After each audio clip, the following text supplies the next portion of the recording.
irmã, nosso curso sobre o Evangelho de São Marcos. Módulo 4, Predições da Paixão, de 8:27 a 10:52.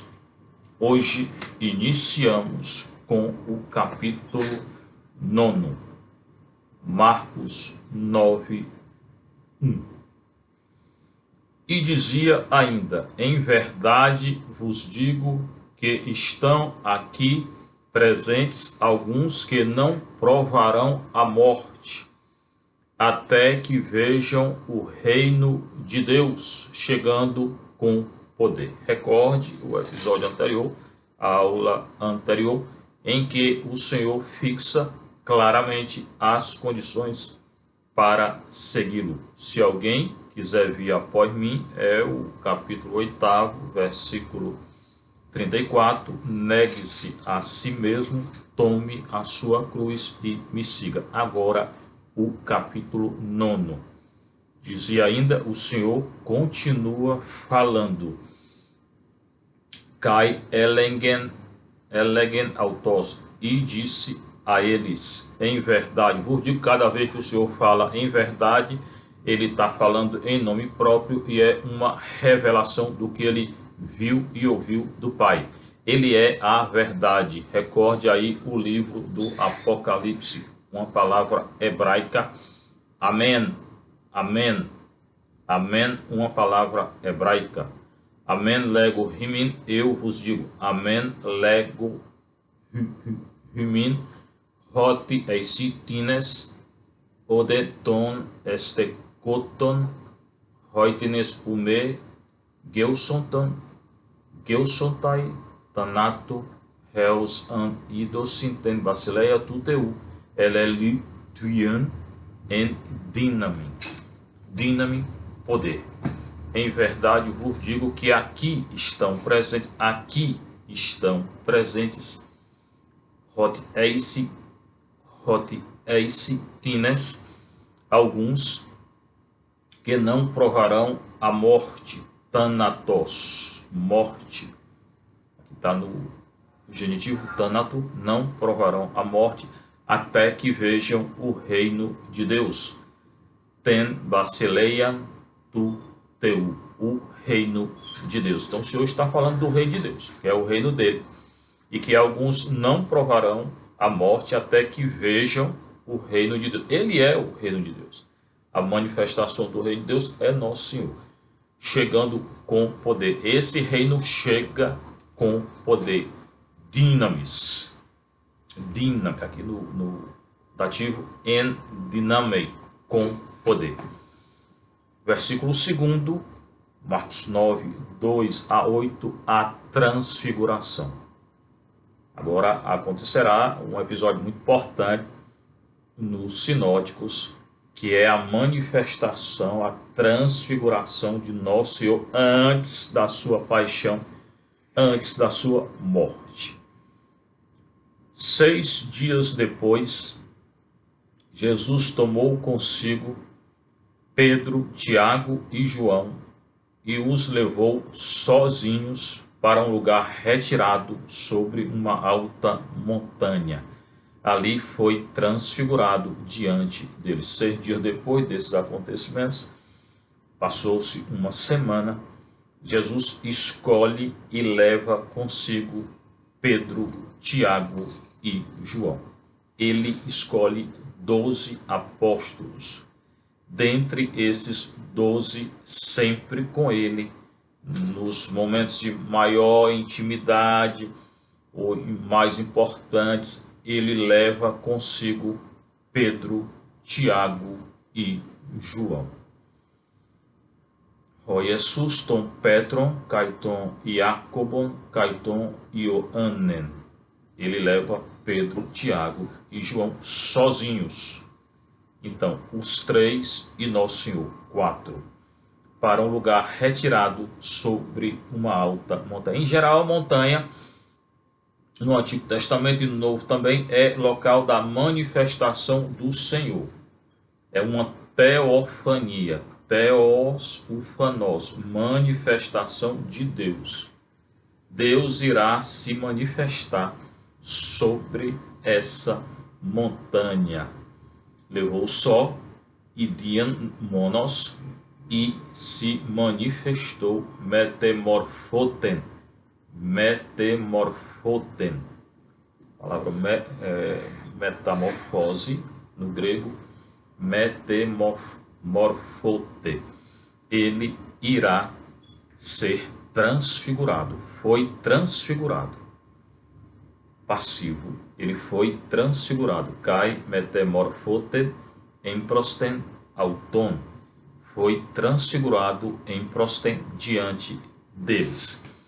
Como é que se deu essa manifestação? Suas vestes tornaram-se resplandecentes, extremamente brancas, branco, pureza, de alvura tal, como nenhum lavadeiro na terra as poderia alvejar. Aqui Marcos insiste na pureza, na brancura, é muito branco. Essa é a manifestação física que os três puderam ver, Pedro, Tiago e João, do que aconteceu com Nosso Senhor.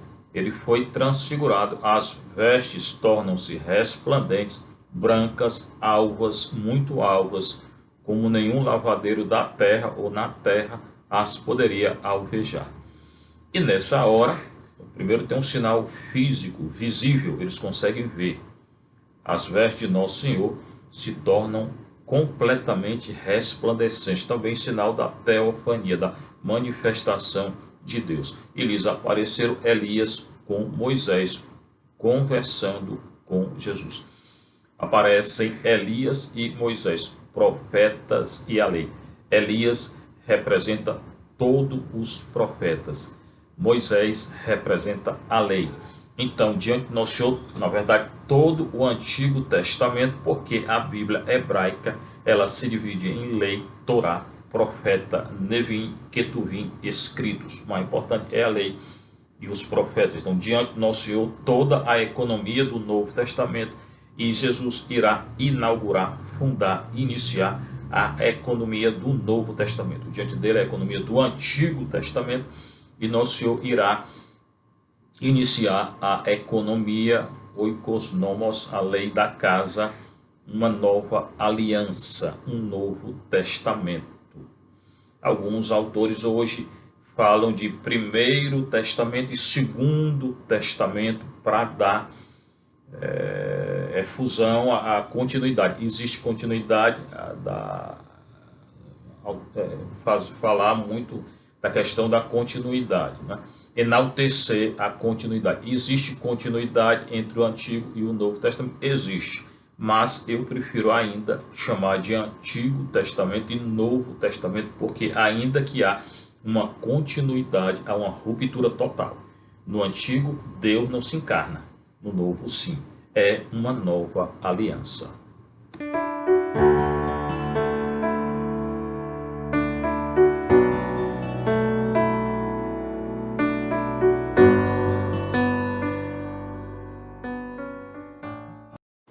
Então, Moisés e Elias representando todo o Antigo Testamento, toda a antiga aliança diante de Nosso Senhor. Eliarro e Moshe, conversando com Jesus. Ele conversa com Jesus, Jesus que é transfigurado antes da paixão, do sofrimento de Nosso Senhor. Ele experimenta a glória, nunca deixou de experimentar a glória porque ele é Deus, mas os discípulos veem a glória do Senhor. Na verdade, o Senhor quer fortalecer a fé dos apóstolos aqui, Pedro, Tiago e João, aqueles que têm um relacionamento mais próximo com ele.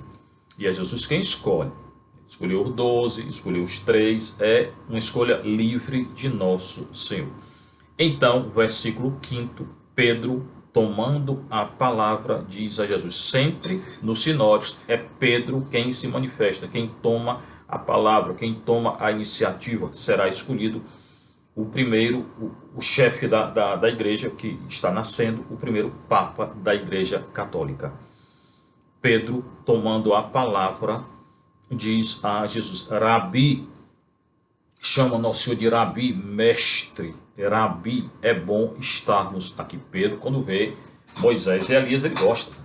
E todo aquele conforto, aquela transfiguração, Jesus com as vestes toda resplandecente, alvas e brancas.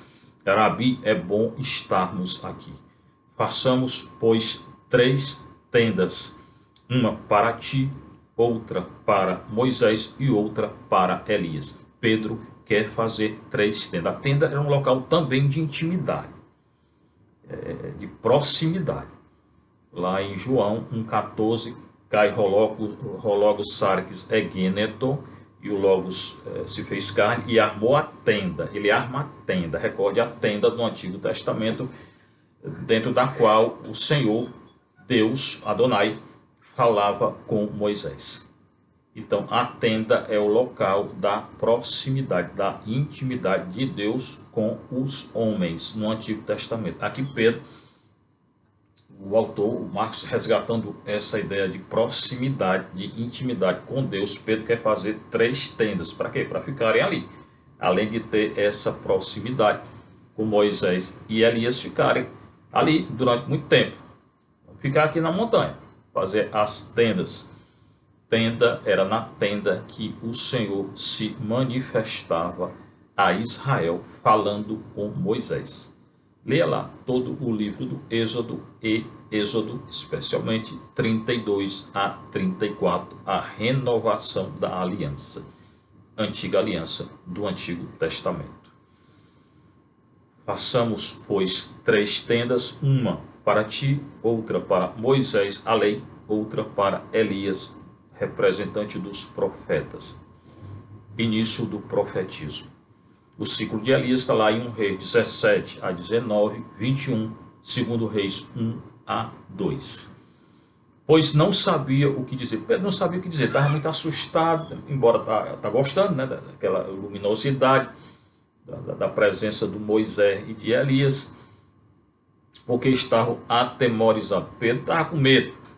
O medo é uma característica do Pedro, né, no antigo, antes da ressurreição.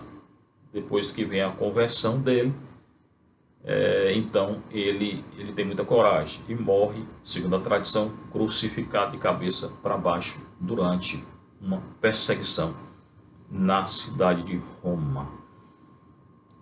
Façamos, pois, 3 tendas, uma para ti, outra para Moisés e outra para Elias. Mas Pedro não sabia o que dizer, estava atemorizado. E uma nuvem desceu, cobrindo-os com sua sombra. Nessa hora, desce do céu uma nuvem e os cobre com uma sombra. Também a nuvem é sinal de teofania, de presença de Deus. Aqui você tem até agora 3 sinais da teofania, da presença de Deus, nesse episódio da transfiguração, no qual nosso Senhor foi transfigurado. A montanha, que é local da teofania, da manifestação de Deus. A tenda, que é local da proximidade com Deus, e a nuvem, que também é sinal de escudo, proteção e presença de Deus. Leia e reze com o Salmo 90, 91. Aquele que se abriga sobre a proteção do Altíssimo. Lá também tem sombra. E da nuvem saiu uma voz. Então desce a nuvem, né? E da nuvem sai uma voz. Agora a voz de Deus, quarta presença de uma teofania, de uma manifestação de Deus, só nesse episódio aqui, para que a gente consiga entender a importância da transfiguração. Este é o meu filho amado, ouvi-o. Essa voz está lá no batismo de nosso Senhor. Leia Mateus 4, 3. O Senhor, quando foi batizado, o João Batista, tem a voz, a pomba, a presença do Espírito Santo, a voz dizendo: este é o meu filho amado. Esse filho amado é o servo sofredor de Isaías 42, 49, 50, 52, 13, 52, 13 a 53, 12. Os 4 cânticos do servo sofredor de Isaías. Esse Senhor glorificado, resplandecente, glorioso na presença do Antigo Testamento, que se curva diante dele. Esse Senhor na montanha, teofania. Esse Senhor agora está sendo anunciado o sofrimento e a morte dele, porque ele é o filho amado, sim, mas ele é o servo sofredor de Isaías 42, 49, 50, 52, 13 a 53, 12. Esse Senhor na montanha com a veste resplandecente, a voz do céu se manifesta e fala, a voz do Pai. Esse Senhor que é o Rabi, o mestre. Este é o meu filho amado, ouvi-o, escutai-o. É uma ordem, é um imperativo. O Pai quem falou. Falou ali, naquele momento, para os apóstolos, Pedro, Tiago e João, está falando para cada um de nós. Jesus é o Filho amado, o Filho escolhido. Nós temos que escutá-lo, que ouvi-lo. Este é o Filho amado. Rudós estin, este é Ruiosmo, o meu filho. Agapetos, agape, amor, amado, o meu filho, o amado, o meu filho amado. Acuete autu, escutai-o. O Senhor está nos ordenando a escutar Jesus. A igreja nunca pode deixar de escutar nosso Senhor. E da nuvem saiu uma voz. Fone ectes nefeles. Da nuvem saiu uma voz. Este é o meu filho amado, escutai-o. O tos estin ruiosmo ho agapetos. Acuete autu. Acuete autu. Escutai-o. Uma ordem imperativa.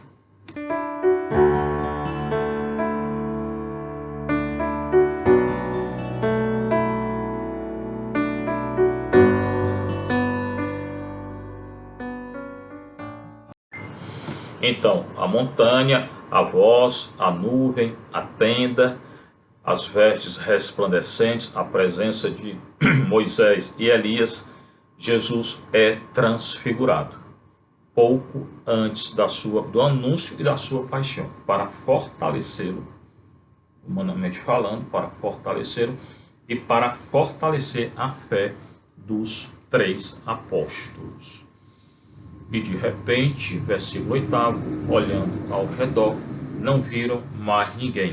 Jesus estava sozinho com eles. Depois que a voz falou, que é o clímax, o ápice da revelação, aqui há um crescendo nessa revelação. Montanha, veste resplandecente, tenda, nuvem, voz. O percurso é esse. Montanha, veste resplandecente, tenda, nuvem, voz. A voz é o ápice, porque a voz é a voz do Pai.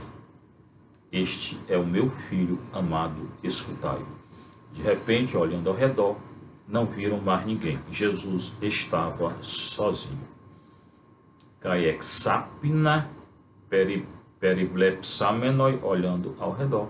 O ket, o dena, eidon. Não tinha mais ninguém. Não viram mais ninguém. Eidon, não viram mais ninguém. Alá, tom, yesum, mono, met, helton. Mas Jesus só, mono, met, helton, com eles. Mas somente Jesus com ele. Então, eles ficaram sozinhos com Jesus. Aqui, fazendo uma reflexão, eu quero dizer para você, irmão, irmã, não deixe nosso Senhor sozinho. Não deixem nosso Senhor sozinho. Ele não quer ficar sozinho. Muitas igrejas hoje com os sacrários fechados, os ostensórios que não são mais expostos. Então vamos adorar nosso Senhor. Não vamos deixar Jesus sozinho. Versículo 9. Agora a questão sobre Elias. Falamos sobre a transfiguração, agora a questão sobre Elias. No Evangelho de Marcos, logo após a transfiguração, que o Senhor foi transfigurado, ele foi transfigurado. Aqui que está no passivo. Ele foi transfigurado por quem? Pelo Pai. O Pai é quem transfigura nosso Senhor. Versículo 2, segundo, ele foi transfigurado. Metamorfote. Tá? Ele foi transfigurado. E ali aparece Moisés e Elias. Então, logo depois, no Evangelho de Marcos, seguindo aqui a nível literário, o Evangelho de Marcos, aparece uma questão sobre Elias, o profeta Elias. Por quê? Porque o povo confundia muito Nosso Senhor. Alguns pensavam que ele era o Elias. Elias tinha sido arrebatado ao céu. Leia lá 2 Reis 1 e 2 Reis 2. O arrebatamento, 2 Reis 2, 11. Elias é arrebatado num carro de fogo, cavalo de fogo. Então, sendo arrebatado, e o povo pensava que Jesus era Elias, que tinha retornado. Até porque Elias tinha ressuscitado o filho de uma viúva, 1 Reis 17, tinha multiplicado o óleo dela, a farinha. Jesus tinha multiplicado o pão. E Marcos, 2 multiplicações. Mateus, 2 multiplicações. Fato histórico. E o Senhor tinha ressuscitado o filho de uma viúva também, Ciro Fenícia. Então, eles confundem Jesus com Elias. Pensam que é Elias que tinha retornado. Ou outros diziam que era João Batista, né, que tinha ressuscitado, ou que era um dos profetas, Jeremias. Então, havia essa confusão acerca da pessoa de Jesus. Versículo 9. Ao descerem da montanha, ordenou-lhes que a ninguém contassem o que tinham visto, até quando o Filho do Homem tivesse ressuscitado dos mortos. De novo, aqui a questão de que Nosso Senhor impõe um silêncio, o silêncio de Jesus em Marcos. Não quer que fale, não quer que manifeste, porque não tinha chegado a hora dele passar daqui para o Pai. Quando se falassem muito sobre ele, viriam já falei isso, os fariseus, os saduceus o prenderiam, o condenariam à morte e ele morreria agora. Não era a hora dele morrer. Então impõe o silêncio. Ao descer da montanha, local da manifestação de Deus, da teofania, ele ordena. Jesus ordena, ele tem autoridade. Jesus de Marcos, ele tem autoridade. Cura, tira o demônio, ensina, perdoa o pecado, tem autoridade. Ele sempre ordena. Ordena que a ninguém contasse o que tinham visto. Silêncio. Ele impõe silêncio. Segredo messiânico. Não quer que manifeste que ele é o Messias. Essa manifestação virá. Que a ninguém contasse o que tinham visto, até quando o Filho do Homem, ele, Bar Enache, o Filho do Homem de Daniel 7, 13 e 14, o ancião de muitos dias, o Filho do Homem do lado dele, aquele que julga, é o Filho do Homem, Bar Enache, Filho do Homem, é um escrito em aramaico, tivesse ressuscitado dos mortos. Aqui ele fala da ressurreição dos mortos, mas para ressuscitar, ele irá sofrer. Não existe ressurreição sem cruz. Leia a carta aos Hebreus. A ressurreição passa, não existe redenção sem sangue. A ressurreição passa pelo sofrimento de nosso Senhor, até quando o Filho do Homem tivesse ressuscitado dos mortos. Tiestin to ek necron anastenai. To ek necron dos mortos anastenai, ressuscitar, até que ele ressuscitasse dos mortos. Mais uma vez eu insisto que na Sagrada Escritura existe ressurreição, não existe reencarnação. A palavra reencarnação, doutrina espírita, não existe na Sagrada Escritura. Então, é uma doutrina que não tem fundamento escriturístico, não tem fundamento na Sagrada Escritura. O Espiritismo não tem fundamento. Eles observaram a recomendação, perguntando-se o que significaria ressuscitar dos mortos. Os discípulos não entendem nada. Até a morte, até depois da ressurreição, até depois de Pentecostes, quando se dará pouco a pouco a conversão deles, é que eles vão recordando e se convertendo. Eles observaram a recomendação, escutaram o que nosso Senhor tinha dito de não falar, mas se perguntam o que significava ressuscitar dos mortos. Eles não entendem o que é ressurreição. Por quê? porque a doutrina da ressurreição não é clara no Antigo Testamento. E não era clara para eles.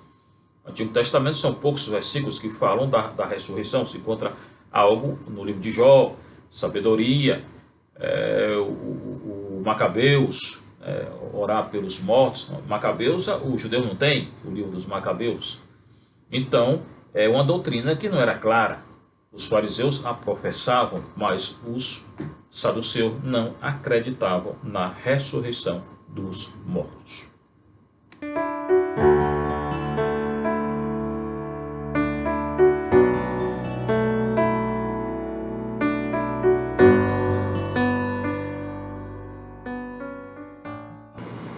Então, Nosso Senhor anuncia no versículo 9 que ele irá ressuscitar dos mortos, versículo 9. Eime Rotan, Horios tu Antropo, o filho do homem, Eknecron Anaste, o filho do homem irá ressuscitar, ou até que o filho do homem ressuscite dos mortos. E os discípulos se perguntam o que significa ti, o que é Eknecron Anastene, o que é ressuscitar? O que é ressuscitar dos mortos? É uma pergunta muito interessante, significa que ele não entendeu. Ti esti, o que é ti? To eknekron, dos mortos, anastenai, ressuscitar. E perguntaram-lhe, além de não entender nada sobre a ressurreição, eles perguntam, por que motivo os escribas dizem que é preciso que Elias venha primeiro? Tinha essa doutrina dos escribas, que eram os fariseus, de que que Elias deveria retornar primeiro, antes da ressurreição. Doutrina farisaica. O povo escutava os fariseus, não escutava os saduceus. Tá? Os saduceus, que eram os sacerdotes, os sumos sacerdotes, eram saduceus. O povo escutava os fariseus, que eram muito próximos do povo. Então tinha essa doutrina farisaica, que Elias virá primeiro, antes da ressurreição. Doutrina farisaica. E os discípulos então perguntam ao Nosso Senhor. E perguntaram-lhe, por que motivo os escribas, fariseus, doutores da lei, escriba porque escreviam, né? Dizem que é preciso que Elias venha primeiro. Por que motivo? Versículo 11. Gramateis, gramateis, os escribas perguntam por que Elias tem que vir primeiro. Elian dei elten proton, primeiro. Por que Elias deve vir primeiro? Porque os escribas dizem que Elias deve vir primeiro. Ele respondeu, e o Senhor responde a ele, Elias certamente virá primeiro, vai vir, para restaurar tudo, o grande profeta Elias. Mas, como está escrito a respeito do Filho do Homem, que deverá sofrer muito e ser desprezado, Nosso Senhor responde a pergunta com outra pergunta. O discípulo diz, os fariseus, os escribas dizem que antes dessa ressurreição, Elias deve vir primeiro. E Nosso Senhor diz, ele virá primeiro, para restaurar tudo será restaurado. Né? Então, Elias, na verdade, é o João Batista, né, que preparou o caminho do Senhor. Não é o Senhor, Jesus não é Elias. O espírito de Elias está sobre João Batista, que preparou o caminho do Senhor. É o início do Evangelho de Marcos, já colocado aqui nas aulas. Mas como está escrito, Elias certamente virá primeiro para restaurar tudo, mas como está escrito a respeito do Filho do Homem, agora o Senhor vai além. Mas aquilo que está escrito sobre mim, que Jesus é o Filho do Homem, não é Elias, que deverá sofrer muito e ser desprezado. Então aqui ele anuncia que antes da ressurreição ele irá sofrer. Anuncia a morte dele e o sofrimento dele. O Senhor está dizendo, Elias vem primeiro. Na verdade já veio. O João Batista que anunciou quem? Anunciou Nosso Senhor. E esse Nosso Senhor, antes de ressuscitar, irá sofrer. Então, na verdade, a doutrina farisaica está mais ou menos correta, apesar dele não acreditar em Nosso Senhor. Elias deve vir primeiro, veio em João Batista. Veio antes da ressurreição? Veio. Mas, antes dessa ressurreição, antes de ressuscitar, Nosso Senhor irá sofrer. O Filho do Homem deverá sofrer muito e ser desprezado. Logo depois da transfiguração, do anúncio da transfiguração, logo depois de Marcos, o Senhor anuncia o sofrimento dele e a morte. Versículo 12. O Filho do Homem, ton huion tu antropo, rina polar, pate, sofrer, pató, sofrimento, pate, kai exodenete, denete, irá sofrer muito e ser desprezado. Aqui não é só sofrer, sofrer muito. Toda a paixão de nosso Senhor. Paixão que conduzirá à ressurreição. Mas antes da ressurreição, ele irá sofrer. Elias virá, já veio na pessoa de João Batista, anunciando nosso Senhor. Jesus é o Filho do Homem, não é Elias. Ele coloca aqui bem claro, eu não sou Elias, sou o Filho do Homem. Mas antes de ressuscitar, eu irei sofrer. Essa é a sequência. Versículo 13, ele continua, responde a pergunta com uma pergunta e continua. Eu, porém, vos digo, Elias já veio, e fizeram com ele tudo o que quiseram, como dele está escrito. Elias já veio, tanto no Antigo Testamento, como na presença de João Batista. Aquilo que animava, ou aquele que animava o espírito de João Batista, o Espírito Santo, o espírito de Elias.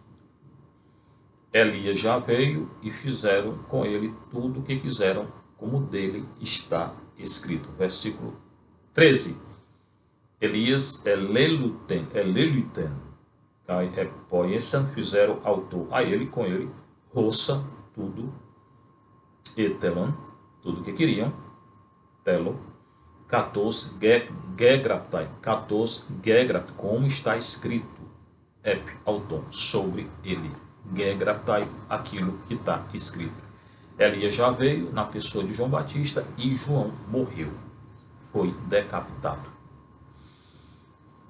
Agora, versículo 14, o epilético endemoninhado, mais uma vez uma presença do demônio diante de nosso Senhor. O demônio é o adversário, que se coloca contra o nosso Senhor. Ele existe, é um ser espiritual, está na tradição da igreja. No evangelho também é um ser que se manifesta e se coloca contra nosso Senhor.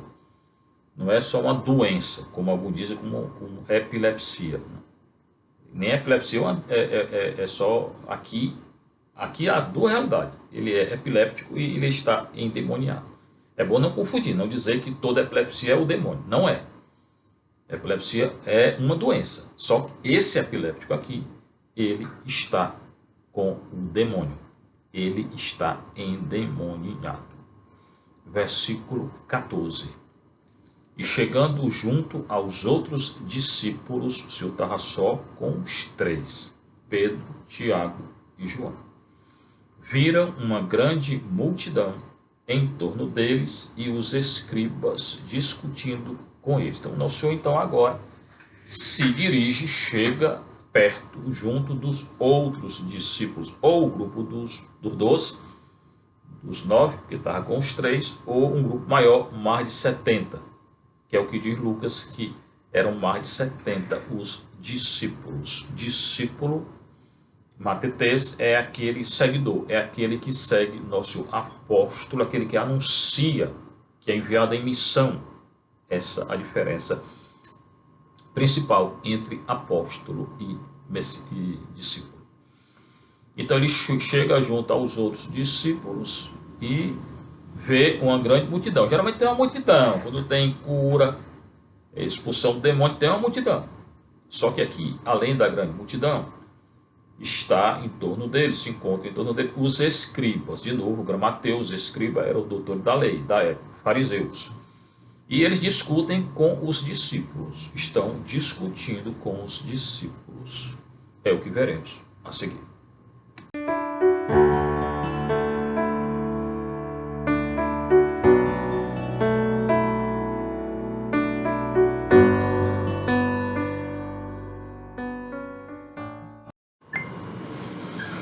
E logo que toda a multidão o viu, ficou admirada, extasiada, né? E correu para saudá-lo. Aqui Marcos coloca a ênfase na multidão. Então, ele que está com os três se dirige aos outros discípulos que estão lá com os escribas, doutores da lei, discutindo e com a multidão, e assim que a multidão vê, não se ocorre. Claro, o Senhor estava curando, tirando o demônio, ensinando, então eles queriam escutá-lo e vê-lo fazer milagres, operar milagres, né, e tirar o demônio. A multidão então ficou admirada e correu para saudá-lo. Versículo 15. Exetambetesan, extasiada, e corre para saudá-lo. Ele perguntou-lhes: que discutíeis com eles? Então, o Senhor pergunta aos discípulos: vocês estão discutindo o que com os fariseus? Qual é a causa, o motivo da discussão? Alguém da multidão respondeu.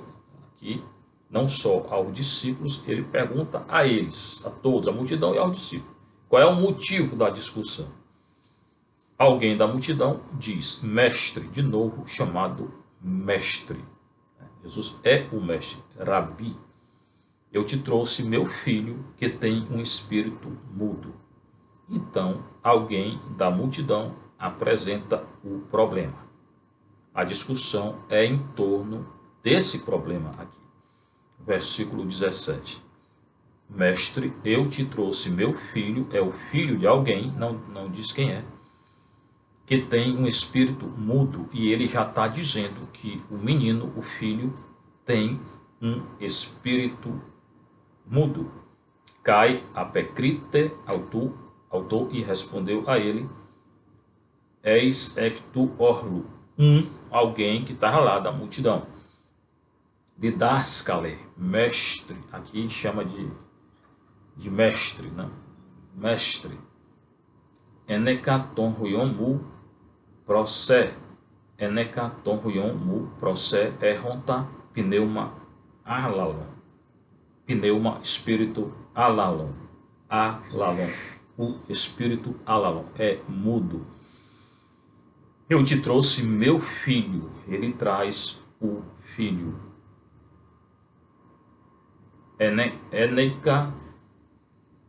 Enekaton huion mu prosé. Eu trouxe o meu filho para ti.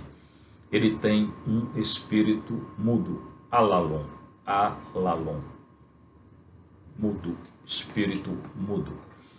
Bem, quando ele o toma, então, o menino está com o espírito. Quando ele o toma, atira-o pelo chão e ele espuma, range os dentes e fica rígido. Pedi aos teus discípulos que o expulsassem, mas não conseguiram. Então, o menino está com o espírito impuro. Eu já disse aqui que tem diferença entre cura, a cura, só cura física, e a expulsão do demônio, porque na cura tem todo um ambiente de tranquilidade, o verbo para curar é um, e na expulsão do demônio não é assim. Tem toda uma manifestação do Espírito, que discute com o Nosso Senhor, ou faz isso aqui, que está bem claro. Atira-o pelo chão, o toma, atira-o pelo chão, ele espuma, range os dentes e fica rígido. 5 manifestações do espírito mudo sobre o menino. Pega, toma, atira-o pelo chão, o menino espuma, range os dentes, não fala, mudo, e fica rígido. Pedi aos teus discípulos que o expulsassem, mas não o conseguiram. Que o equibalo-se, que o expulsem. O verbo equibalo é para a expulsão do demônio. Terapeu é para a cura. Então o verbo grego é diferente. É bom não confundir uma coisa com a outra. Uma coisa é a cura física, simplesmente outra é a expulsão do demônio. Aqui a tradução da Jerusalém coloca como epiléptico endemoniado. Coloca uma epilepsia. Na verdade, até aqui o texto fala de possessão diabólica. Ele, porém, respondeu: ó geração incrédula. Os discípulos não conseguem expulsar. Jesus vai logo no ponto. Ó geração incrédula. Serve também para os discípulos que não têm fé. Até quando estarei convosco? Até quando vos suportarei? Trazei-o a mim. Então, o pai está com o menino, que está com o espírito, que tem toda essa manifestação, e os discípulos de Nosso Senhor não conseguem expulsar. Por quê? Porque não tem fé. Não há cura, não há expulsão do demônio sem fé. Tem que acreditar. Ó geração incrédula. A questão aqui é a falta da fé. O problema agora não é mais só o menino que está possesso. É a falta de fé dos discípulos. Jesus que já tinha curado, tirado o demônio, andado sobre as águas, ressuscitado, tudo, menino morto, e ele não crê. Multiplicado o pão, ele não crê ainda em Nosso Senhor. Até quando estarei convosco? Até quando vos suportarei? Trazei-o a mim. Levaram-no até ele. Então trouxeram o menino. O espírito, vendo a Jesus, imediatamente agitou com violência, toda a atmosfera de violência na presença do demônio. Agitou com violência o menino que, caindo por terra rolava espuma. Na presença do Senhor, o demônio se manifesta. Ele não consegue ficar calado. Embora aqui ele é mudo. Não fala, mas se manifesta. Tá? Então joga de novo no chão, que espuma. O demônio não fica quieto na presença de Nosso Senhor. Jesus perguntou ao Pai: há quanto tempo lhe sucede isso? Quanto tempo que ele está assim? Desde pequenino, respondeu. E muitas vezes o atirou ao fogo ou na água para fazê-lo morrer. Manifestação diabólica. Não é só doença. Mas se tu podes, ajuda-nos, tem compaixão de nós. Nem o pai do menino tem fé. Ele coloca a dúvida: se tu podes. Jesus pode tudo. Jesus é Deus.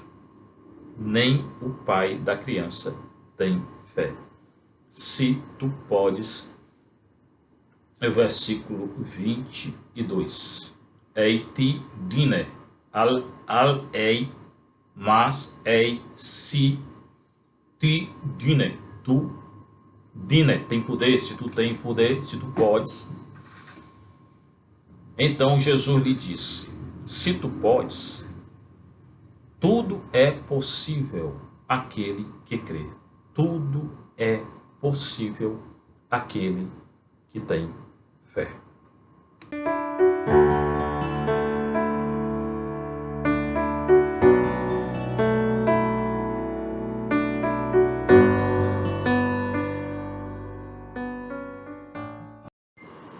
Tudo é possível àquele que crê.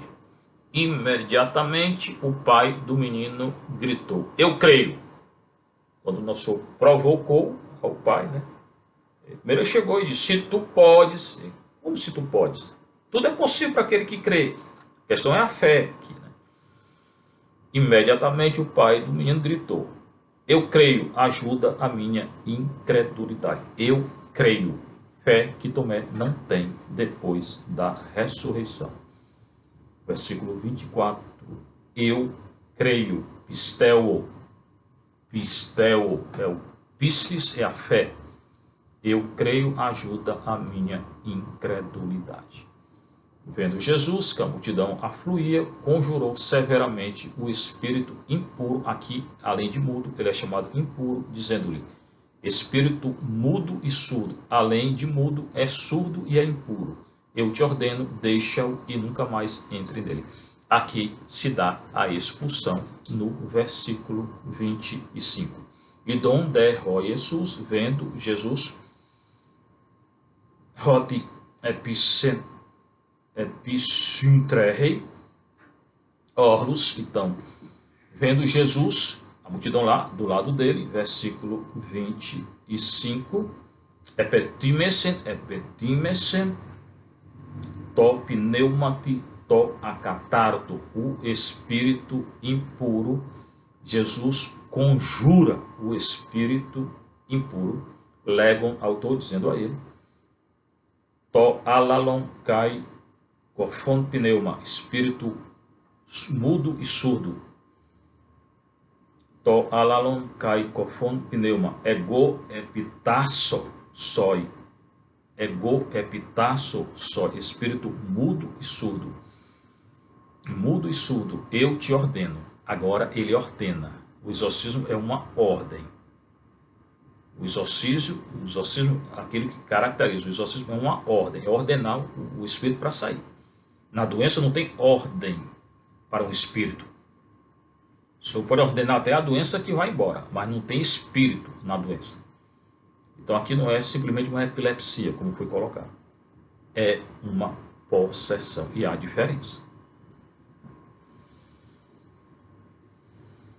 Steo acatarto, to pneumatito acatarto, legum autor, to alalon, mudo, cai, corfon, surdo, pneuma, ego, epitasso, soi, excelter, é outro verbo para expulsão. Excelter, exaltou, sai dele.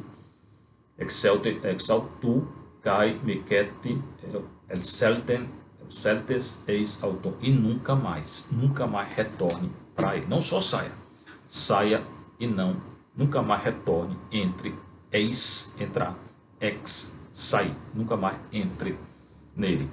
E gritando e agitando violentamente saiu de novo a atmosfera de violência. Então aqui é um caso de possessão, não simples cura. Embora uma pessoa doente também pode estar possessa. E fique bem claro. Agitando violentamente, ele saiu.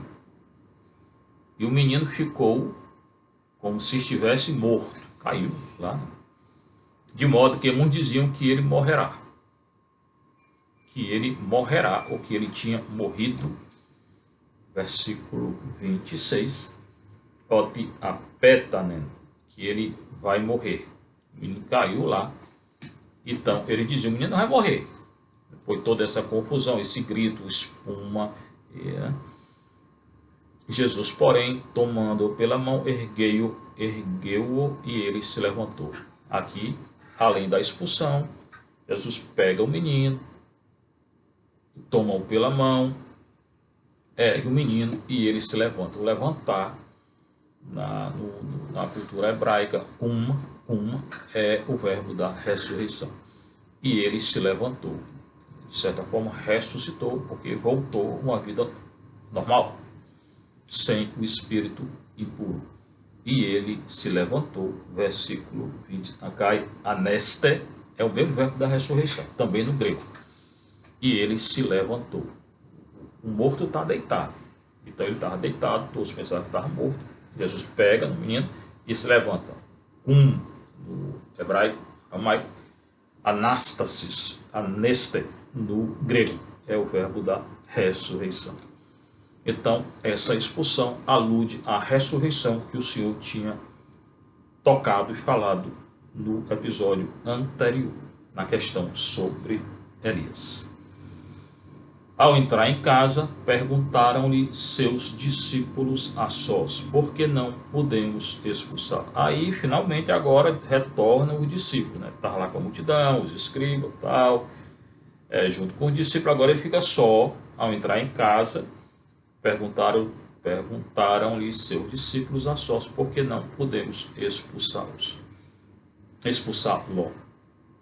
Geralmente a casa de Nosso Senhor é a casa de Pedro, em Cafarnaum. Ele respondeu, essa espécie não pode sair a não ser com oração. Vocês têm que rezar e vocês têm que acreditar. Se vocês não rezarem e não acreditarem, vocês não irão expulsar. Ei me en pro seu re, oração. Aqui tem um outro manuscrito que fala, é uma variante do Evangelho, fala oração e jejum. O jejum também ajuda muito na questão da expulsão do demônio. Então, aqui não se trata simplesmente de uma epilepsia, de uma doença. Aqui, claramente, no Evangelho de Marcos, é expulsão de um demônio, mudo, surdo e impuro. O Senhor esteja convosco. Bênção de Deus Todo-Poderoso, o Pai, o Filho e o Espírito Santo. Que a alegria do Senhor seja a vossa força. Fiquem em paz com o Senhor.